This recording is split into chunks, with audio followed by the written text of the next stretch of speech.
ಏನ್ ಶಿಷ್ಯ ಎಕ್ಸಾಮ್ ಇತ್ತಂತೆ ಏನಾಯ್ತು? ಅಯ್ಯೋ ಏನ್ ಕೇಳ್ತ್ಯಾ 30 ನಿಮಿಷ ಓದಿ ಹೋಗ್ 3 ಅವರ್ ಎಕ್ಸಾಮ್ ಬರ್ಬಿಟ್ಟು ಬಂದಿದೀನಿ.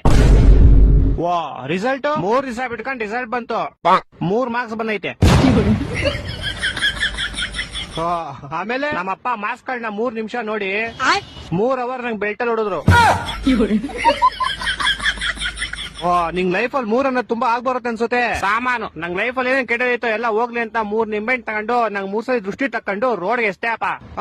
ಯಾರೋ ಒಬ್ಬ ಬೈವರ್ಸಿ ಅವ್ನ ಬೈಕ್ ನ ನಿಂಬೆಹಣ್ಣು ಮೇಲೆ ಹತ್ತಿಸ್ಬಿಟ್ಟು ಸ್ಕಿಡ್ ಆಗಿ ಅವ್ನ ಬೈಕ್ ನ ತಗೊಂಡೋಗಿ ಸೀದಾ ಕಂಬಕ್ಕಿಟ್ಟ.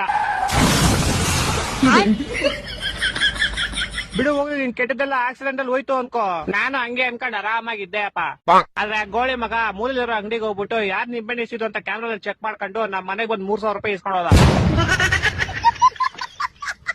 ನಮ್ಮ ಅಪ್ಪ ಅದೇ ಬೆಳ್ತ ಇನ್ನೂ 3 ಅವರ್ ಹೊಡೆದ್ರು.